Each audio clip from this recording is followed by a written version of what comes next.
कर्नाटक का धर्मस्थला एक ऐसा टेम्पल टाउन जिसे लोग आस्था की नगरी मानते हैं, लेकिन अब इसी आस्था के शहर से उठ रही है एक ऐसी सिहरन पैदा करने वाली कहानी जिसने पूरे कर्नाटक ही नहीं बल्कि पूरे देश को हिला कर रख दिया है।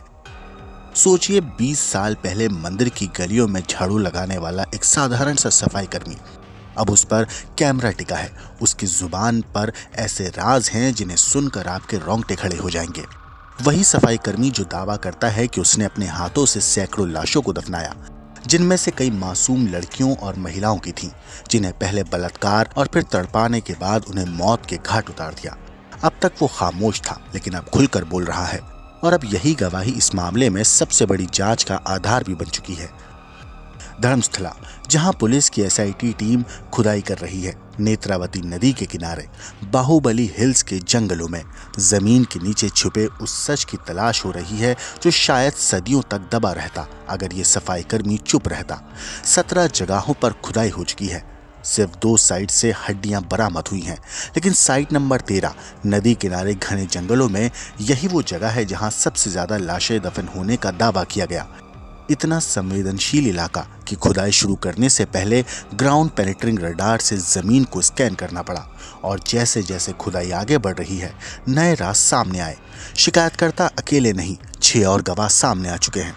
सबका एक ही कहना है कि हाँ, हमने अपनी आंखों से वहां लाशें दफन होते देखी हैं।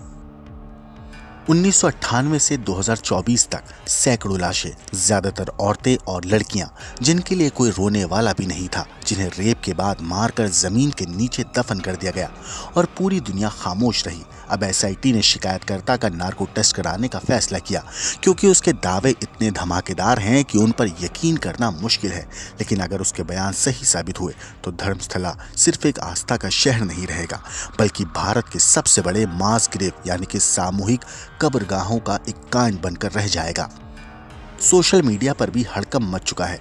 एक पोस्ट वायरल हुई जिसमें आरोप है कि धर्मस्थला ट्रस्ट से जुड़े कॉलेज के छात्रों को मजबूर किया गया कि वो आम लोगों का रूप बनाकर जांच का विरोध करें, यानी कहीं ना कहीं इस कांड को दबाने की कोशिश भी जारी है। राष्ट्रीय मानवाधिकार आयोग तक को दखल देना पड़ा। राज्य सरकार ने एसआईटी ऑफिस को सीधे पुलिस स्टेशन का दर्जा दे दिया। लेकिन सबसे बड़ा सवाल यही है, क्या सच में धर्मस्थला के नीचे दबे हैं सैकड़ों रेप और हत्या के सबूत? क्या पुलिस की खुदाई से निकलेगी वो सच्चाई जिसे पूरी व्यवस्था हिल जाएगी, या फिर ये सब एक खौफनाक अफवाह है जो तफ्तीश के बाद धुंध की तरह कहीं गायब हो जाएगी? धर्मस्थला की जमीन अब खुदाई से नहीं बल्कि उन सवालों से कांप रही है जिनके जवाब आने वाले दिनों में सामने आएंगे।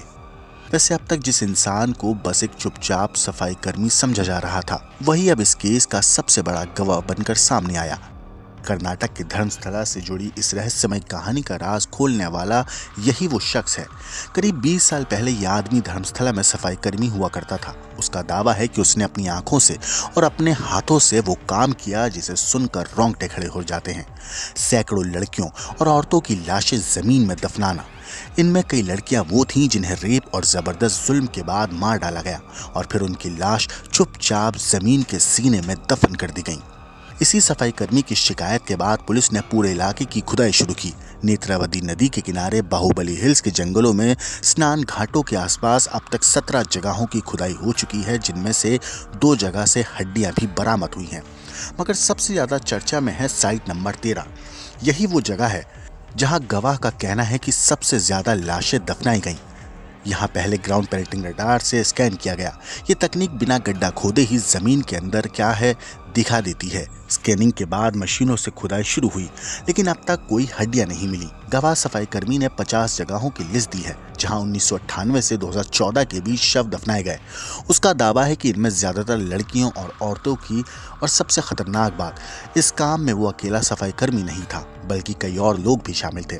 अब इस केस की जांच एसआईटी कर रही है और एसआईटी गवाह का नार्को टेस्ट कराने जा रही है ताकि पता चल सके कि उसके दावे कितने सही हैं।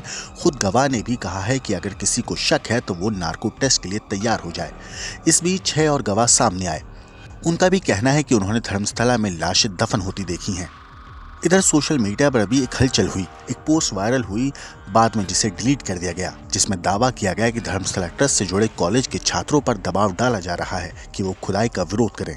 वैसे राज्य सरकार ने भी एसआईटी ऑफिस को अब पुलिस स्टेशन का दर्जा दे दिया है। राष्ट्रीय मानवाधिकार आयोग भी इस केस पर नजर रख रहा है, क्योंकि कई गुमशुदा लोगों के परिवार यहाँ इंसाफ की उम्मीद लगाए बैठे हैं। फिलहाल एसआईटी की पहली रिपोर्ट का इंतजार है, लेकिन अगर सफाई कर्मी और बाकी गवाहों की बात सच साबित हुई तो कर्नाटक के धर्मस्थला में दफन ये राज भारत की सबसे खौफनाक कहानियों में से एक बन जाएगा। और अगर बात करें उन 6 गवाहों की, तो उन गवाहों में से एक महिला का ये दावा है कि उसने इस गवाह को अपनी आंखों से लाश दफनाते हुए देखा था। इतना ही नहीं, उस महिला का ये भी कहना है कि लाश दफनाने के बाद वो उसके पास आया था और पानी मांगा था। साथ ही उसने बाल्टी भी धोई थी, जिससे गड्ढा खोदकर उसने लाशें दफन की थी। ब्यूरो रिपोर्ट, क्राइम तक।